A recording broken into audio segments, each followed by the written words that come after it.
ჩუქურთმების განლაგება არასწორია. აქ არის დიდი ზომის ლოდი.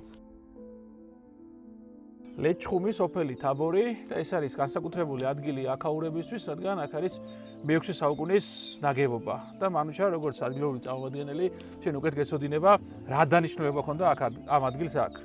ეს ადგილი იყო საკმაოდ მნიშვნელოვანი, წარმოადგენდა რაჭა-ლეჩხუმის ქვემო სვანეთის საქარავნო გზის ჩამკეტ ციხეს, სადაც მოძრაობდნენ ქარავნები და აქ მოსაცდელიც იყო ქარავნებით, საგადადიოდა ლაილაში, რომელიც იყო რაიონული ცენტრი. აქ არის დიდი ზომის ლოდი და ხომ არა გვაქვს ინფორმაცია რა დანიშნულება ჰქონდა ამ ციხესიმაგრეში. გადმოცემის მიხედვით ვიცით, რომ შადიოდა საიდუმლო გზა წყარომდე, ვინაიდან ალყისდროს ციხეს ჰქონდა შესაძლებლობა ესარგებლა სპეციალური გასასვლელები. როგორც ხედავთ, ჩუქურთმების განლაგება არასწორია და ხომ არა აქვს ინფორმაცია რატომ.